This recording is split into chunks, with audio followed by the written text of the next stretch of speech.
ringed by the less giant, gave space in their midst to a broad pink floored plaza, a playground in which some 200 young children played and exercised under the care of a dozen supervisors in white coveralls.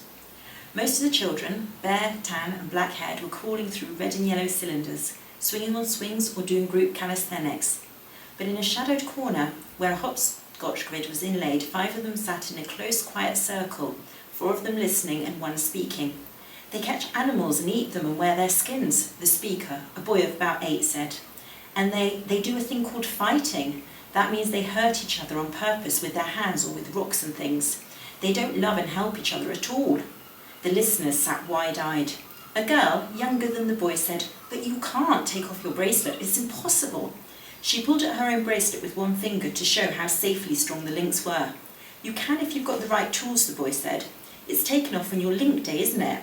"Only for a second. But it's taken off, isn't it?" "Where do they live?" another girl asked. "On mountain tops," the boy said. "In deep caves, in all kinds of places where we can't find them." The first girl said, "They must be sick." "Of course they are," the boy said, laughing. "That's what incurable means, sick. That's why they're called incurables, because they're very, very sick." The youngest child, a boy of about 6, said, "Don't they get their treatments?" The older boy looked at him scornfully. "Without their bracelets," he said, "living in caves?" "But how do they get sick?" the 6-year-old asked. "They get their treatments until they run away, don't they?" "Treatments," the older boy said, "don't always work." The 6-year-old stared at him. "They do," he said. "No, they don't." "My goodness," the supervisor said, coming to the group with volleyballs tucked one under each arm. "Aren't you sitting too close together? What are you playing? Who's got the rabbit?" The children quickly hitched away from one another, separating into a larger circle, except the 6-year-old boy who stayed where he was, not moving at all. The supervisor looked at him curiously. A 2-note chime sounded on loudspeakers. "Shower and dress," the supervisor said, and the children hopped to their feet and raced away. "Shower and dress," the supervisor called to a group of children playing pass ball nearby. The 6-year-old boy stood up looking troubled and unhappy. The supervisor crouched before him and looked into his face with concern. "What's wrong?" she asked. The boy, whose right eye was green instead of brown, looked at her and blinked. The supervisor let drop her volleyballs, turned the boy's wrist to look at his bracelet, and took him gently by the shoulders. "What is it, Lee?" she asked. "Did you lose the game? Losing's the same as winning, you know that, don't you?" The boy nodded. "What's important is having fun and getting exercise, right?" The boy nodded again and tried to smile. "Well, that's better," the supervisor said. "That's a little better. Now you don't look like such a sad old monkey." The boy smiled. "Shower and dress," the supervisor said with relief. She turned the boy around and gave him a pat on his bottom. "Go on," she said, "skedaddle."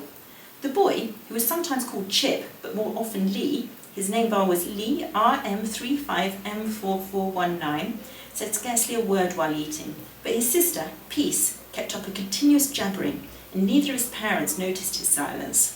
It wasn't until all 4 had seated themselves in the TV chairs that his mother took a good look at him and said, "Are you feeling all right, Chip?" "Yes, I feel fine," he said. His mother turned to his father and said, "He hasn't said a word all evening."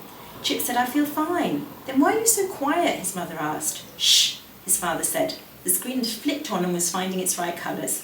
When the first hour was over and the children were getting ready for bed, Chip's mother went into the bathroom and watched him finish cleaning his teeth and pull his mouthpiece from the tube. "What is it?" she said. "Did somebody say something about your eye?" "No," he said, reddening. "Rinse it," she said. "I did. Rinse it." He rinsed his mouthpiece and, stretching, hung it in its place on the back. "Jesus was talking," he said. "Jesus DV. During play? About what? Your eye?" "No, not my eye. Nobody says anything about my eye." "Then what?" He shrugged. "Members who get sick and leave the family, run away and take off their bracelets." His mother looked at him nervously. "Incurables," she said. He nodded, her manner and her knowing the name making him more uneasy. "Is it true?" he said. "No," she said. "No, it isn't. I'm going to call Bob. He'll explain it to you." She turned and hurried from the room, slipping past Peace, who was coming in closing her pyjamas. In the living room, Chip's father said, "2 more minutes. Are they in bed?" Chip's mother said, "One of the children told Chip about the incurables." "Hate," his father said. "I'm calling Bob," his mother said, going to the phone. "It's after 8. He'll come," she said. She touched her bracelet to the phone's plate and read out the name bar red printed on the card tucked under the screen rim.